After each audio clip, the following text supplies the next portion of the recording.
সালের বিশ্বকাপের ফাইনালে এই স্পেনের কাছে হতাশ হয়েছিল ইংল্যান্ড। ম্যাচ ছাপিয়ে সে সময় রুবিয়ালেসের চুমুকাণ্ডে বিশ্বজুড়ে আলোচনায় ছিল স্প্যানিশ ফুটবল ফেডারেশন প্রধান। স্পেন বনাম ইংল্যান্ডের আরও একটা ফাইনালের দিকে তাই চোখ ছিল পুরো দুনিয়ার। সেন্ট জ্যাকব পার্কের রোমাঞ্চকর ম্যাচের সাক্ষী হতে গ্যালারিতে ছুটে যায় ব্রিটিশ রাজ পরিবারও।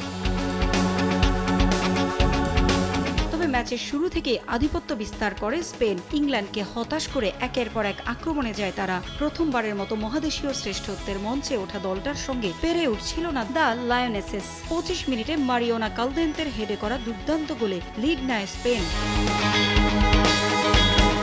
বিরতির পর গোল শোধে মরিয়া হয়ে ওঠে ইংল্যান্ড। 57 মিনিটে সমতায় ফেরে তারা। কেলির ক্রসে গোল করেন আর্সেনালের নারী দলের আক্রমণ ভাগের নির্ভরতার প্রতীক অ্যালেশিয়া রুশো।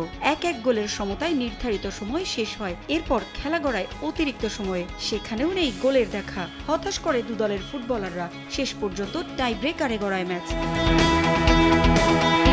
পেনাল্টি শুটআউটে শুরুটা হতাশার ছিল ইংল্যান্ডের। বেথ মিড পা পিছলে পড়ে গেলে ডাবল টাচে বল জালে পাঠানোর পর পুনরায় শট নিতে হয় তাকে। তবে এই ফুটবলারকে হতাশ করেন স্পেনের গোলরক্ষক কাতাকোল। পরের 4 শটের 3টিতেই সাফল্য পায় ইংল্যান্ডের মেয়েরা।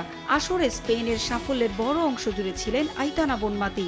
তবে ফাইনালে বার্সেলোনা তারকা টাইব্রেকারে গোল করতে ব্যর্থ হন। বনমাতি ও কালদেন্তের শট ঠেকিয়ে দিয়ে গুরুত্বপূর্ণ ভূমিকা রাখেন ইংল্যান্ড গোলরক্ষক হ্যানা হ্যাম্পটন।